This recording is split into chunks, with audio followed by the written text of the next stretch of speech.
बहुत बहुत धन्यवाद। और आप सब मीडिया कर्मियों का यहाँ पुस्तकालय पर प्रेस कॉन्फ्रेंस में पहुंचने के लिए बहुत बहुत धन्यवाद और स्वागत। ये एक कंप्लेंट हमने आज फाइल की है बीजेपी प्रदेश लीगल सेल की ओर से। हमारे माननीय गोपाल शर्मा जी जो प्रदेश संयोजक हैं, उनके निर्देश अनुसार जो हिसार लोकसभा कॉन्स्टिट्यूएंसी के जो कैंडिडेट हैं कांग्रेस के, उनके नॉमिनेशन पेपर के अंदर कुछ डिस्क्रिपेंसीज थी, जिसको हमने नोटिस किया और उसका संज्ञान हमने रिटर्निंग ऑफिसर के समक्ष प्रस्तुत किया है। उसके अंदर दो चीजें इंपॉर्टेंट है, एक क्रिमिनल एंटीसीडेंट्स हैं और एक फाइनेंशियल एंटीसीडेंट्स हैं। जो क्रिमिनल एंटीसीडेंट्स हैं उनके अपने ही एफिडेविट में जो 2004 में और 2019 में 2019 में चार में मेन है, जिसमें 5 उनकी एफआईआर रजिस्टर्ड हैं, 5 क्रिमिनल केसेस हैं जिसमें 2 एफआईआर रजिस्टर्ड हैं और बाकी के कुछ केस और उनका उल्लेख किया गया है। और 2024 के एफिडेविट में जो करंट एफिडेविट उन्होंने सबमिट किया है रिटर्निंग ऑफिसर को नॉमिनेशन फाइल करते समय, उसके अंदर उसका उल्लेख नहीं किया गया है। एक तो ये बात है।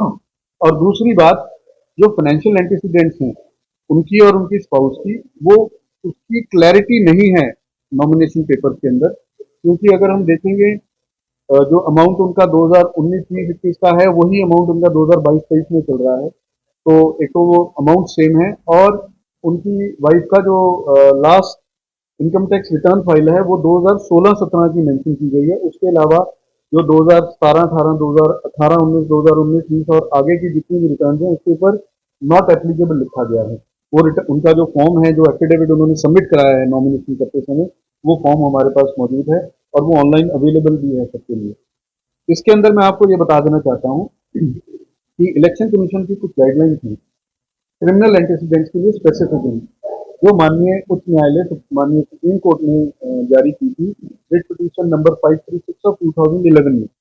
रिट पिटीशन की कंटेम्प्ट पिटीशन थी, जिसके अंदर इसको एक कंटेम्प्ट माना गया है कि अगर कोई भी क्रिमिनल एंटीसीडेंट को कंसील किया जाता है और नहीं बताया जाता है वाइल फाइलिंग द नॉमिनेशन, और ये दायित्व जो है, इसकी जिम्मेवारी जो है, वो दोनों पॉलिटिकल पार्टी जिसका कैंडिडेट है और जो कैंडिडेट है, ये दोनों के ऊपर रहती है और दोनों को ही वो इंफॉर्मेशन है वो देनी पड़ती है नॉमिनेशन फाइल करते समय, एक, और अपनी वेबसाइट के ऊपर, दो, और सोशल मीडिया के ऊपर उनको इसको पब्लिसाइज करना पड़ता है कि अगर ये क्रिमिनल केस है तो किस प्रकार का है और उसका स्टेज क्या है और उसके अंदर क्या अगर सजा हो चुकी, जो भी उसका एक प्रकरण रहेगा उसका उनको डिटेल देनी अनिवार्य है, दोनों को, पॉलिटिकल पार्टी को भी और कैंडिडेट को भी।